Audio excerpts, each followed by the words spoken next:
Right, and again, KelVon is the Chief of Staff at REVELxp, and she's worked at numerous other organizations in Texas, working as the Associate General Manager and Special Projects Manager as well. So give it up for Miss KelVon Lewis. Hello, hello. Okay, well, I think I've tested enough that I'm aware everybody can hear me, but just to double check, everybody can hear me, correct? I'll just hold it though. Okay, and I see head nods, but you have to remember I see a bunch of you on a little screen, so I need like obnoxious hand waves and thumbs ups throughout the whole entire thing. There we go. See, I like it. Well, I do wish I was there. Unfortunately, Dallas decided to have a winter storm, which if you're a true Floridian and you're born and raised, your first takeaway is to go Google winter storm after this, because that does not mean like 60-degree weather. But I do know Zoom is not ideal. The in-person touch point is different. So collectively, I think we're going to make this work and hopefully make the most of this. Just wave at me if you ever want me to stop. I made a new BFF, Alexandra, over here that's going to help me out with the chat system and letting me know if I need to pause and answer any questions or repeat anything. So with that, I will get started. And I think it's on me to share my screen here. Please pause. Can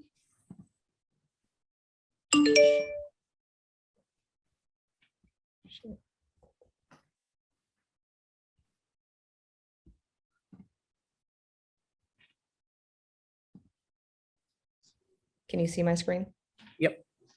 Oh, perfect. Okay. Well, we will get started. I am KelVon Lewis, Chief of Staff for REVELxp. REVELxp was founded in December of 2020 by combining 4 different brands that already existed in the sports and entertainment industry.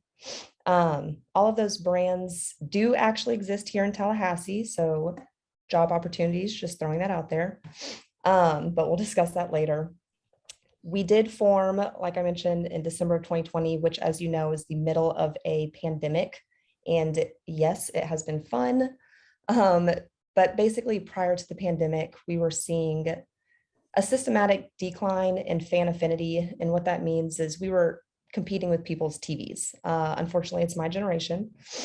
But it's more cost effective to host a watch party at your house, right? You have a big TV, you invite your friends over, you don't have to worry about parking or inconvenience. So that's kind of what we were competing against. And then the pandemic hit and it just heightened all of that. So that's where reignite, reimagine, and redefine come into play. We want to reignite fans' excitement to go and attend live events again. We want our fans and our partners to reimagine how we can utilize these sports facilities. We can turn a stadium into a concert. We can host your luncheons. And then we also want to redefine what game day looks like.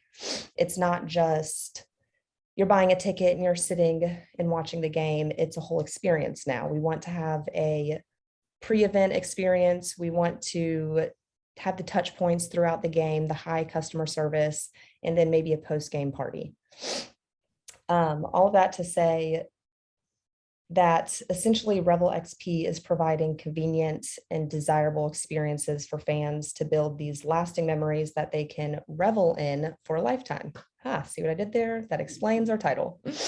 But with all of that being said, I will go to the next slide. REVELxp's main focus is on fan experiences and driving incremental revenue for our partners. We do that by utilizing our different capabilities to provide 360 degrees range of services, 365 days per year. So some of those capabilities are turnkey tailgating, which I believe everybody knows what tailgating is. And then entertainment, custom events, that would be hosting a baby shower. That would be hosting a business luncheon. Our touring events, one of those that we host to date is called Topgolf Live. We actually brought it to Florida State last year. If you haven't been to Topgolf, I highly suggest going. You do not have to be good at golf. I'm absolutely terrible, but we're essentially taking that Topgolf experience and bringing it in stadium, primarily football stadiums. We do a lot of MLB stadiums as well, but it allows guests and fans to hit golf balls into some of their favorite fields. We also do premium hospitality services, which is essentially a staffing solution where we harp on customer service and providing best-in-class customer service. And that's with all touch points around game day. So that's your parking attendants all the way to your suite host or who's servicing the clubs. And then we do championship event experiences as well. That means like the CFP hospitality room or SEC fanfare, setting those up. I don't know if you've seen the big obnoxious hamburger patty hands or anything like that if you've been to the SEC championship game, but it's just creating that fan fun zone, all ties back to the experience. And then lastly, the one-of-a-kind unique experience. Those we host at Florida State as well. That would be something along the lines of painting at Doak. So in summary, what we're essentially doing is providing end-to-end premium hospitality services that enhance fan affinity on game day and all of the days in between. Shoo. Next slide. For the record, I just have to throw this out there. It is very quiet, so I kind of feel like I'm talking to myself. So, hey. But this is our REVELxp Nation. We go far and wide. With us only being a little over a year old, we are continuously growing rapidly. So again, I'm going to bring up that lovely job opportunities world, because with rapid growth comes a lot of job opportunities. But currently we are at more than 60 collegiate and professional properties nationwide. So that essentially sums up who the company is. Now I will talk way too much about myself and my journey. It all started at UCA, so shout out to Brandon in there. Raise your hand if you have heard of Scottie Pippen. Okay, you've heard of UCA, great. Scottie Pippen is kind of, lo and behold, my go-to when it comes to Central Arkansas. But Central Arkansas is where it all started for me. I went to Central Arkansas on a softball scholarship. I played for 2 years, then I ended up switching to run track, which is, that's a story for another time, but I did track my last 2 years. That's where I decided I wanted to be in sports. However, I didn't really know what that meant. Naive me at the time thought I either had to coach or be a trainer. So my first route was physical therapist. I decided I do not like working with broken people. No offense to broken people. I was a broken person. I injured my knee and I didn't like my physical therapist. So I didn't want to be that person. So then I switched and I went to strength conditioning, which led me to the University of Hawaii. There I interned with their strength conditioning program, which I loved Hawaii. However, watching the sunrise and the sunset in a gym was not my thing. It's a grind, but it was not my grind. It's somebody else's grind. So at that point, I was just kind of trying to figure out what my next move was. I was about to graduate and I really didn't know what my dream job, I guess you could say, was. Fortunately for me, I did have a good relationship with that strength and conditioning coach. So another little takeaway there, if anybody is interested in the University of Hawaii, that's still a strong connection I have. I would be more than happy to connect anybody with him. His name is Tommy Heffernan. But not to off track. He connected me with the SWA at the University of Hawaii at the time, and she changed my life because she made me realize there's 5 million other opportunities in the sports world. Surprise, surprise, venues don't just open doors on their own and they don't operate on their own. I promise I've gotten a lot smarter since then, but that was a big game changer for me at the time. So her suggestion was to go into sports management, get a degree in sports management, just so I could explore the different fields that existed. So naturally, my next move was to look up and attend the absolute best sports management program in the whole entire world, Florida State. Fortunately, I did get into Florida State and I loved it. Don't ask me too much about sports law though, because that class was very hard. And all I really remember is, I think Kansas City Royals, maybe their mascot threw a hot dog and it hurt somebody's eye. So if you've taken that class yet, or if you haven't, just take note. Remember the hot dog. It set a precedent. but no, from after Florida State, I did complete an internship with the Dallas Cowboys where I utilized Florida State to kind of get that internship. I did some professional stalking, which lesson number one, no shame in professional stalking. If that's not a term, it's a term today.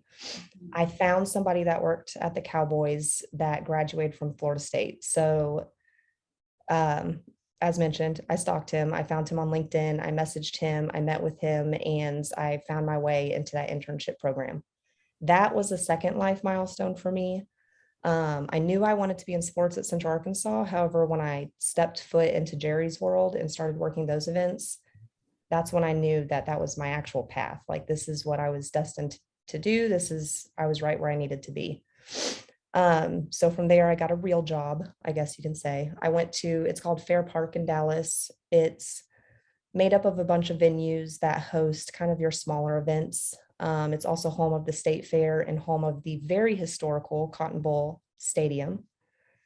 Going from Jerry's world to historical building, definitely a learning curve. It was a fun one though. If you've ever been to or seen the Red River Showdown, it's quite the experience. So there was a lot learned there, but I will now go to how I looped around full circle. So from the Cotton Bowl, that person that I interned under at Dallas Cowboys, who I professionally stalked, that was a Florida State grad, started his own company called Complex Sport and Entertainment. He reached out and asked if I wanted to be crazy enough to join a startup. I said yes. And that pretty much put me on track to where I am now. So with Complex Sport and Entertainment, I hopped on as an account executive. At the time, I didn't even know what an account executive was. I just saw the word account and I kind of assumed I was on the finance side. I did not realize it was a sales position, so do not laugh at me. There's just a glimpse of the startup world. You just kind of jump into it and go. But I got some sales experience as an account executive. I moved to a national sales manager. And then from there, I went to overseeing fulfillment. From there, we were in the process of closing a contract with our third university partner at the time. So I swapped over to being a general manager of that property. That contract was taking some time to finalize. So I hopped over to be a project manager. Again, this is just some insight into welcome to startup life.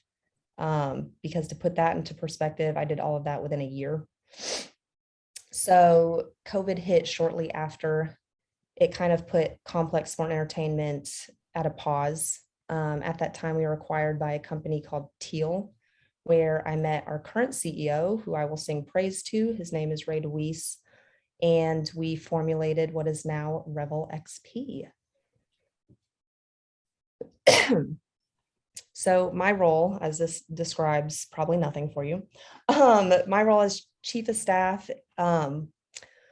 One thing I quickly learned is that a title is a title and it all is defined by the company you're in. Chief of staff at one place can mean something totally different at another company. So my role with REVELxp is a lot of communication and strategic planning.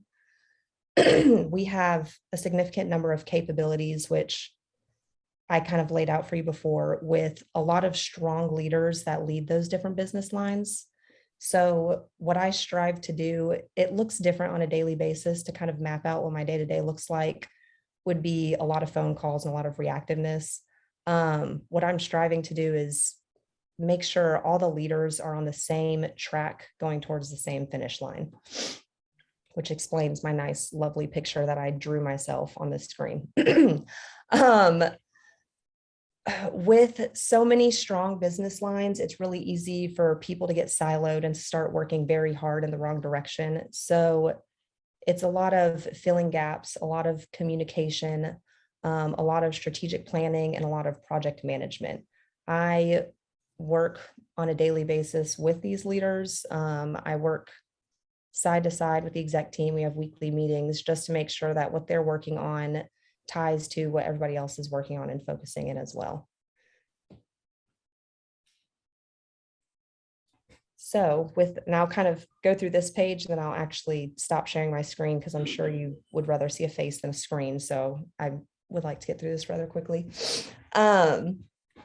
But my lessons learned, this is kind of the big thing for me. So I'm probably going to repeat a lot of lessons that are out there in the world, but just know there is a reason that they're being repeated, because they're actually meaningful. And I will admit, I've probably heard a lot of these in the past and I rolled my eyes at them.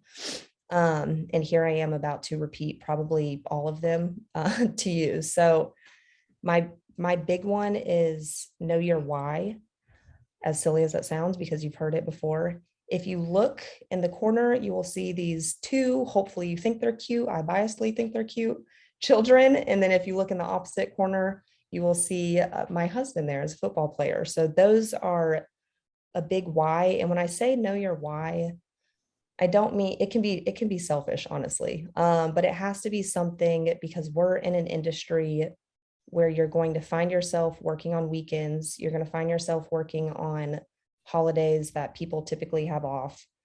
You will definitely find yourself working at 3 a.m. from time to time.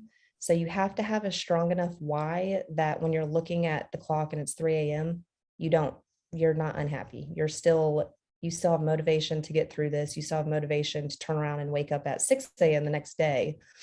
And like I said, it can be a strong why. It does not have to be this heartfelt. You don't have to share it with anybody. It can solely be, hey, I want to make a crap ton of money and this big paycheck is what's keeping me up at 3 a.m. That is perfectly fine, as long as it keeps you going and it keeps you motivated. Mine is my children, for multiple reasons. One, I want to show them that hard work is okay. There is no limit. You can do different things and it's okay to fail. I want to show them all of those things, but I also want to be able to set them up for a successful future. I don't want them to feel limited. I want them to be able to college, all of those very standard things. My husband is my why for many reasons, but a big one specific to sports is we both have strong sports backgrounds. Softball is not the most popular sport in the world. However, I still believe that you can take something not very popular and you can turn it into an experience for somebody else. Going to a lot of his football games, UCA, as Brandon and there can probably relate to, their tailgating is not at all anything like Florida State. And I still believe that there's opportunity to transfer that into something bigger and make it a bigger experience. I think we can make a big impact. So those are big whys for why I'm in the industry and the company that I'm with. Another lesson that I learned is that you don't have to know it all. Hence my dog over here saying I have no idea what I'm doing. And that's not my dog. That's actually a random photo I found off of Google. So there you go.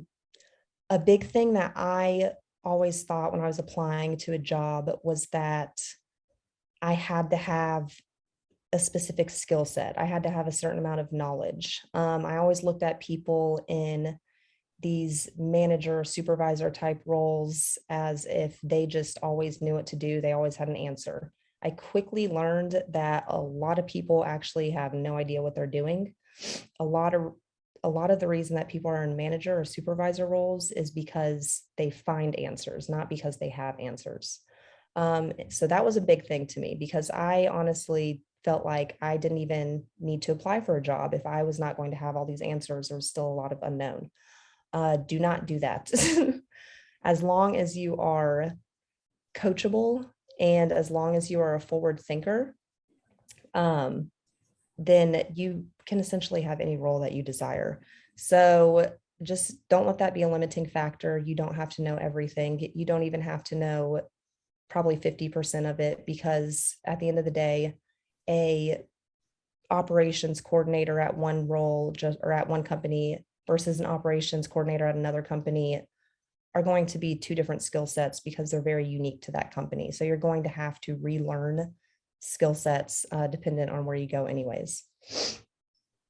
Another thing that was big for me that I learned is networking, and not just networking, because everybody harps on build your network, build your network, build your network. It's a big common thing.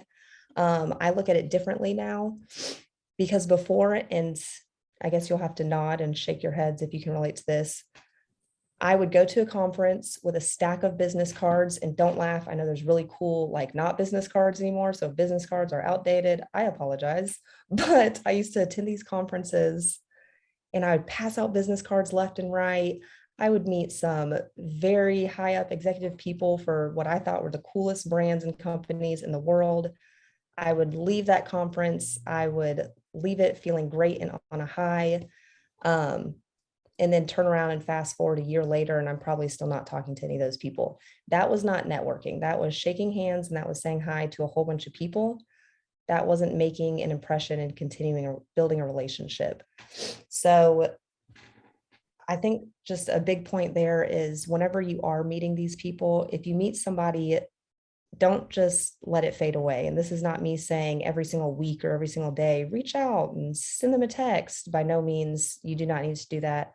But maybe once a year, once every 6 months, just a nice note, even if you don't have I don't want to say need for that person in the moment, but if you're not utilizing them for a job search or anything of that matter, you can still reach out to them. You can still send a note and say, hey, just want to give you an update on my life, or hey, just checking in, and anything that'll get your name across their screen to keep the connection going. That allows them to be a resource for you for the rest of your life moving forward. It keeps it from fading essentially.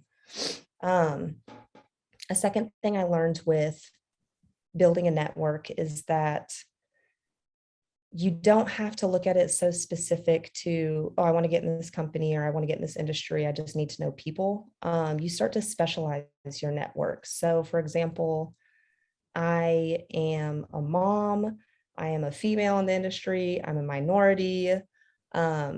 It's nice to have people that you can relate to in your network, because there are going to be hard days where you just want to maybe vent and you want to talk to somebody that is relatable. It's really easy to sit here and say, oh, I'm a mom, I can't relate to this person, they don't compare, da da da da. Or, oh, I'm not a mom. There's so many different things out there. If you have kind of your one person that you can go to and just they make you feel sane, like it's okay to do this because I do this too. It's just kind of a reassurance type person, which sounds silly, but it actually goes a long way. And I mean, there's a bunch of different things out there. There's ones that I don't like. There's people that have illnesses. There's people that go through divorces, losses, and none of these to me are any type of negative, but all of these, somebody else has gone through it too. So just find that person, because it's always nice to have them in your back pocket, so that you can just talk and relate. Another thing I learned is balance, which again, something you've probably heard, but balance is not as easy as it probably seems. But also, I'm not going to sit here and I'm not going to say it's hard work. You must work 24/7 and you can't watch Netflix. I 1000% binge watch TV. So your life is still very much a life. You do have personal time. You just have to decide when you make sacrifices. So for example, I might, from 6 to 8 p.m. every single day, I tend to turn off my phone and try to ignore the world if I can, because that's my time with my kids. However, at 8 p.m., once they go to bed, I might be right back on a computer or right back talking to somebody or at an event until 3 a.m. And that's kind of how I structure my day. Or some days when you're tired, and you can probably relate through trying to fight through a paper. Sometimes if you're just overly tired and exhausted, it can take you 30 minutes to type one sentence. Whereas if you were on top of your game and in the right mindset, it could take you 30 minutes to write a whole paper. When I hit moments like that, you just have to know when to sit down and do something else for yourself, and then come back to it later and when you're going to be more productive about it.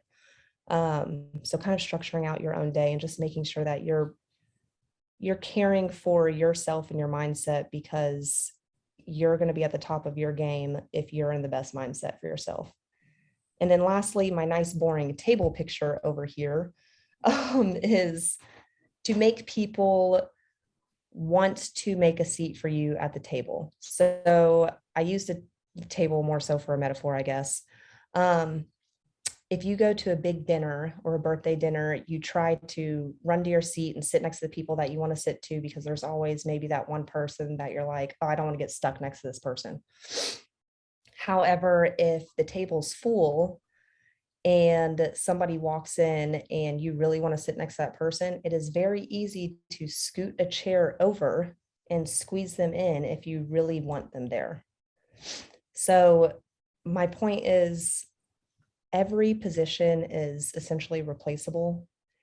Some people go into a job and they think, oh, I have a unique skill set, or, oh, I'm the only one that has access to this document. I'm the only one that holds this information. That does not make you irreplaceable. That actually just, honestly, just from speaking from experience, if you are not a good employee and are not a good teammate, and you don't work well with the team, and you hold on to this key piece of information, it actually makes it annoying, unfortunately. So don't focus too much on trying to be the only one that can do something. Just focus on being a good team player, because at the end of the day, we're going to make room and we're going to hold on to the people that we want in our corner, not hold on to just a skill that they have. And then one that's not really pictured here, I actually kind of utilized my husband, I guess, for this lessons learned, is don't chase a title, chase a responsibility. Chief of staff, for example, could mean, hey, I'm getting pepperoni pizzas for everybody every single day of my life. Sounded like a great title, but what are you really doing? You're picking up pizza.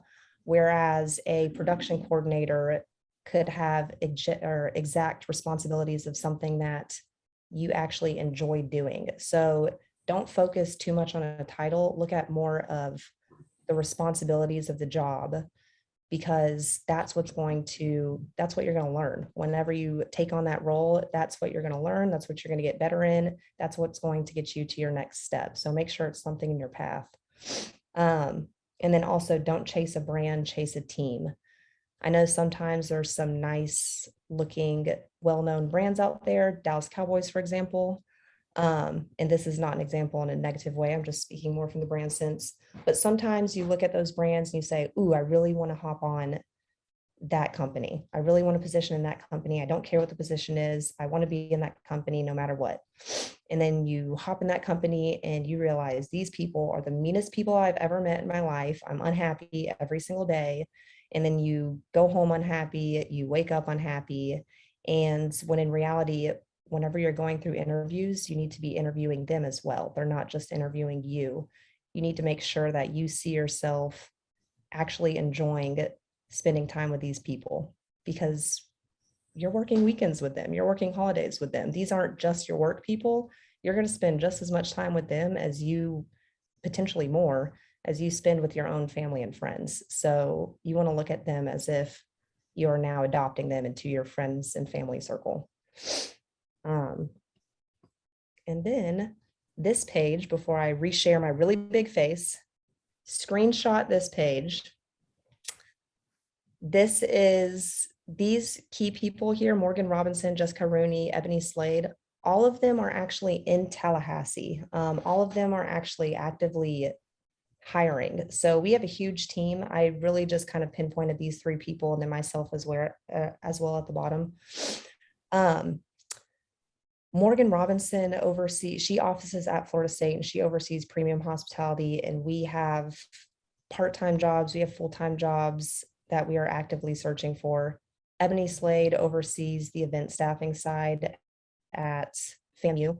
Again, actively, all these people can provide opportunities while you're still in school as well. So I just wanted to share these people, say, take a screenshot, reach out to them. They're in your back pocket. That way, if you want to start gaining experience while you're still taking classes, we have resources in Tallahassee where you can do that.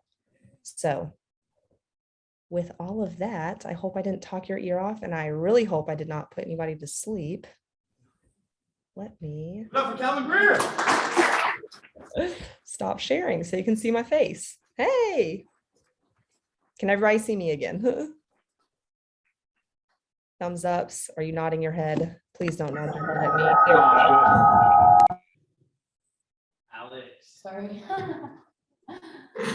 Keep that. Okay, again, I apologize. You had to stare at a PowerPoint the whole time and not my face, but I hope you have questions and I hope you maybe at least took one takeaway from that. Yeah, send your questions if you have them. KelVon, I'm curious about what your more so day-to-day looks like as chief of staff at REVELxp and, kind of the different responsibilities you take on for all the different events that you guys do. Yes, no, it's a good question. So my day-to-day is very unstructured. Essentially, for the most part, it's me at least calling all of our executive leaders at one point in the day and checking in. We have this master, I would say my bread and butter, we have this master project tracker that probably has about 155 major projects that are going on in our company. I would say that's a little abnormal. It has a lot to do with the fact that we're still brand new and we're merging a bunch of companies together. So I live and breathe in that project tracker just to make sure that we are staying on task with a lot of those items. Every day there's new ones that pop up red because they're past due, and every time there's ones that are past due, I'm calling the owners of those projects and checking in and saying, hey, where are you with this? Providing an update, but not only where are they with this, what can I now do to help finish this through? So with that being said, I kind of touch a lot of departments as well. So if there is like a financial need, maybe we're behind in building a financial report, I will definitely hop on the project and I will help continue to build out that financial report as well. If we are short in collecting the amount of staff we need to go to a Topgolf Live event, I myself can hop on a plane and go to that Topgolf Live event. So why is there a 5? Oh, sorry. Got it. All right, we're on the same page. But pretty much my day-to-day is looking at all the projects to make sure that we're hitting our goals, our year-end goals as a company, and making sure all those tasks underneath are getting accomplished, whether it's myself jumping in and helping or whether it's me poking and prodding somebody to get it done. And Rick Vernon's wondering how the emphasis of reigniting the game day experience has changed with the impact of COVID. Ugh, great. Well, to be honest, which you might have seen some in this conference, a lot of people are just ready to get back and start seeing other people, and start getting back out of their house. They're tired of being their house. They're tired of being siloed and secluded. So, and I'll be honest too, it was a learning curve for us. We just kind of took a swing for 2021 football season and we were on the same boat as everybody else. Are we going to have a season? Is there going to be tailgating? Are people even going to want to show up? They will show up. We sold out at a lot of our properties. Georgia was a big one that we sold out at. Auburn, we sold out a few times at. So the desire to go to these events has not changed. I do think what has changed and what we're seeing is that people really want those experiences, not so much just an event or a product. They don't want to be sold like, here's a ticket and here's your game. They want a whole shebang. Like if we can make a weekend out of a game, maybe we add on a 5K and we add a post-game concert or a meet and greet with the team or the coach. That's the type of stuff that they're looking for now, kind of that enhanced experience, and something that, as silly as it sounds, is Instagrammable, because people like to brag about what they're doing. So that's kind of a big thing that we've been trying to trend to. And she's also curious about, you were able to work your way up so quickly back at Complex Sports. And what would your advice be for those who are, working towards that higher position?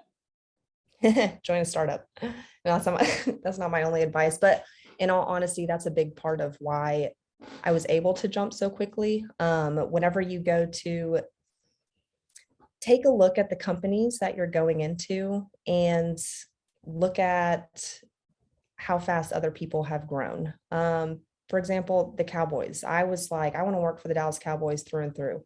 The first day of the internship, they said, we never hire interns because nobody leaves. I said, great, this is Great.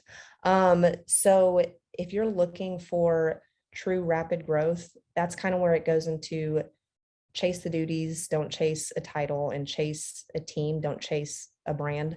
Because some of those high brands, it's harder to move up because people want to stay there forever. Some of those titles aren't going to teach you a wide spread of skill sets. And in order to move around, you'll have to move laterally sometimes and backwards. And a lot of that requires learning a bunch of new skill sets. So look at the job responsibilities, look at other people in the company and how long it took them to grow within the company. And that'll kind of give you some insight on how fast you could move within the company as well, and just expanding your knowledge, and if that team's really going to help you in your growth. And Alyssa Lasora is wondering how being a woman and kind of going through pregnancy and motherhood has impacted your career, and if your time was respected. So I have two kids, and one of them I was working at Fair Park. That's back when I was working with the good old historical Cotton Bowl Stadium. That was definitely a different experience. They were not the most pregnancy friendly. I'll be honest, this is probably TMI. I'm a very open person, so I apologize. But things like nursing or things of that sort had to be done in a closet without a lock. So I had to make my own sign and just kind of make it to where I could be as comfortable as possible. They didn't not necessarily set it up for me that way. So there are still some advancements that are out there that do unfortunately need to be made. But I do think that as long as you're going to speak for yourself, you can, the sky's the limit. Nothing set me back. I'll put it that way. I have a strong support system. My parents, fortunately, are very much in the picture. They're holding my kids hostage now because they couldn't go to school because it snowed. So as long as you have a strong support system outside of work, and you have someone that you can sort of confide in and that can help you out with work, it's finding that balance. That's the key with pregnancy, with kids, figuring out the balance, because your kid's going to wake up sick one day when you had a really big project due, and that's going to be life, and people are going to have to accept that. So it's being able to adapt, which I think is a big thing with COVID too, that adaptability word, and being able to pivot and come up with a back plan. Those are big skill sets that I'll probably start working on, because those are big when it comes to parenting. Which, funny story, here I am sitting on Zoom. So prior to this, I was calling Katie Flanagan Dr. Flanagan and Dr. Pappas with a whole back plan and how to replace myself because I didn't look like I was going to make it. And so just being able to have different ways to get things accomplished in your back pocket that might not be you doing them yourself. That's been a key thing with having kids for me. Well, KelVon, that is all the time that we have questions for. I wish that I could, pick your brain even more. I will definitely be reaching out to you. Everybody give it up for Miss KelVon Lewis. Well, I wish I was there again. I will need to come to Florida State. But no, I do appreciate everyone for listening. I appreciate you for working with me, because I know it's not the same just looking at a big screen. And I'm sorry that my face is so big. Like that's rough. I disagree, KelVon. You're amazing as always. And it's virtual. We would love to have you. I apologize. The weather wasn't cooperative, but the fact that you made the extreme effort to be here and obviously make that alternative plan like you did, we can't thank you enough. So we miss you. Thanks for representing the Knowles, but more importantly, thank you for always willing to give it back. Give it up again for KelVon. All right. Well, enjoy the rest of your day. And I wish I could weirdly stick around in the background, but I don't think it's a possible thing. So feel free to reach out if you have any further questions. Thank you, everybody. Thank you. Thank you.